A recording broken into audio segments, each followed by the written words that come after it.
Ang reading mo, Libra.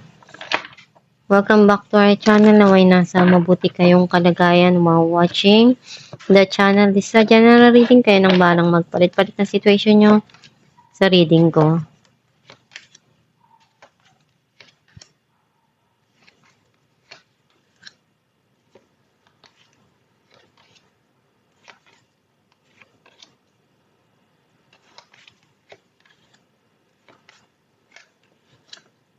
At the bottom of the deck, Page of Pentacles. I feel like ang nasisense ko na energy mo, andun yung may mga iniisip ka na pwedeng pagkakitaan o kung paano mo mapapalago yung kabuhayan mo, yung karir mo, yung trabaho mo, yung pera mo. Ang mensahe ng card mo, nandun yung mga memories na naaalala mo. Either masaya, malungkot, masakit. Pero, para sa'yo, malaki yung naitulong nun na maging ikaw sa kung ano yung meron ka ngayon. Isa yun sa mga naging motivation mo para ipagpatuloy yung buhay mo, para magsumikap. May parating dito na joy, happiness, at healing para sa'yo. May darating na bagong opportunity para sa'yo. Back to back to. Some of you, merong mensahe or text, chat, email na marireceive. You're studying something here na pinag-aaralan mong mabuti kung paano mo tutulungan yung sarili mo dun sa mga gusto mong makuha or pangarap mong gawin. Or may inaaral ka dito na pwedeng makatulong sa pagunlad ng iyong buhay.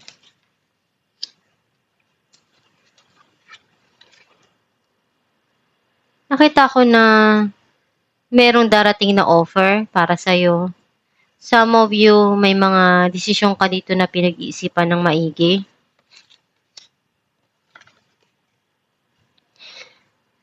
You are very traditional. Kung ano yung gusto ng puso mo, yun yung susundin mo. Masaya ka dahil alam mo sa sarili mo na iyon lang yung tanging nagiging inspirasyon mo. Once na magustuhan mo yung isang bagay, ipupurso mo yun.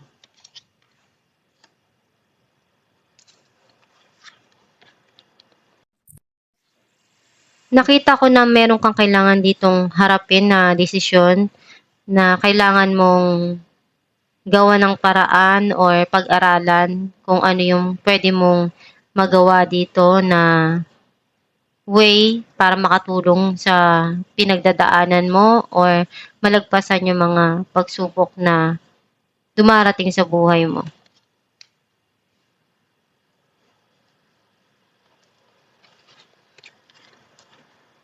Andun yung pagsusumikap mo na mapalago yung kabuhayan mo. Kaya puro trabaho yung ginagawa mo and iyon yung laging nasa isip mo na kailangan na pagsumikapan habang kaya pa, habang merong dumarating. And lahat ng pagsusumikap na gagawin mo, pagdating ng araw, aanihin mo rin yan. Clarify natin ang The Hermit. The World and Four of Cups. Minamanifest mo dito na dumating yung pagbabago na gusto mo at ma-receive mo yun. Ayaw mo na uling mangyari sa buhay mo yung kalungkutan or ma-experience uli yung mga naranasan mo sa nakaraan. Clarify natin ang Eight of Wands, the Fool, and the Sun.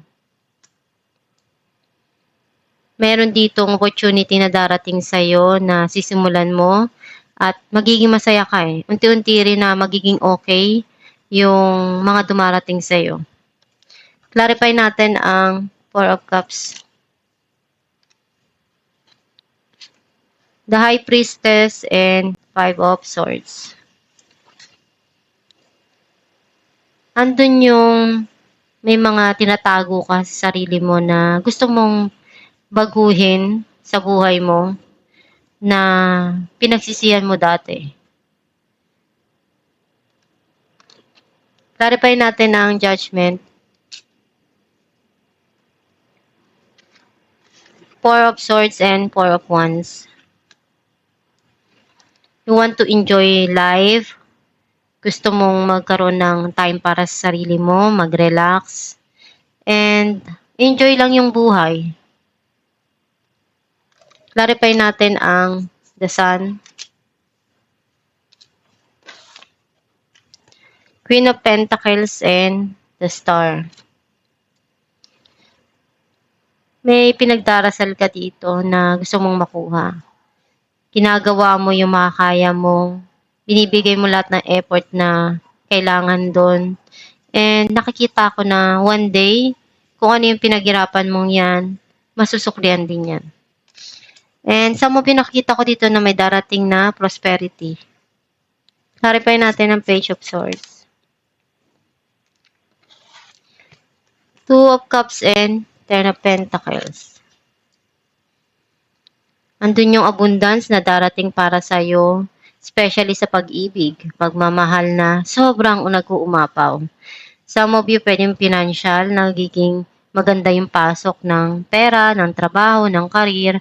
And meron ditong inaalam ka, inaaral na pwedeng makatulong para magkaroon ng financial stability. Clarify natin ang the Hierophant. Strength and Ace of Swords. Nagkakaroon na sa'yo ng bagong idea na makakatulong sa'yo na kung ano yung gusto mong mangyari, gusto ng puso mo. Kapag sinunod mo yon, marami pang darating sa'yo na magaganda. Na alam mo naman sa sarili mo na malaki yung naitutulong nun dahil mas nag-i-improve ka, mas namomotivate ka na ma-achieve yung goal mo. Mas matatag ka na ngayon kasi dun sa mga na-experience mo dati na pagsubok. Iyon yung nagbigay sa'yo ng katatagan ng loob. And iyon yung isa sa naging inspirasyon mo para maging matibay. Clarify natin ang Eight of Pentacles. Six of Cups and Seven of Wands. Meron ditong person sa buhay mo na gustong bumalik. And gagawin niya lahat ng makakaya niya para maging maayos lahat. Some of you, andun yung pagsusumikap mo dahil may mga gusto kang tulungan. And gagawin mo yung makakaya mo para makatulong, para ma-improve yung financial mo. Alamin natin kung ano mensahe ng yung gabay.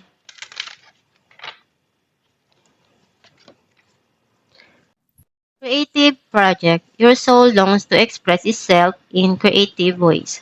We're guiding you to infuse artistry and creativity into your life. Creative expression makes you feel alive and excited and reignites passion towards your life. Ang mensahe ng yung gabay na kung ano yung pinagkakaabalan mo ngayon, ibigay mo lang yung makakaya mo doon. Kung iyon yung passion mo, ipagpatuloy mo lang as long na wala kang nasasagsaan, wala kang nasasaktan, gawin mo lang yung best mo. At pagsumikapan mo na matupad yung mga pangarap mo. And one day, masusuklian lahat ng mga pinaghirapan mo yan.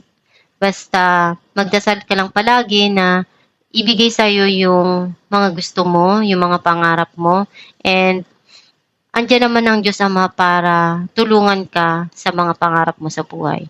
Maniwala ka at magtiwala ka sa kakayahan mo na matutupad mo yung mga pangarap mo. Basta kapit lang, gawin mo lang yung best mo palagi para makamit mo yung tagumpay na gusto mo. At itong yung reading Libra, kung nakaresonate ka, kindly comment down below. Thank you for watching.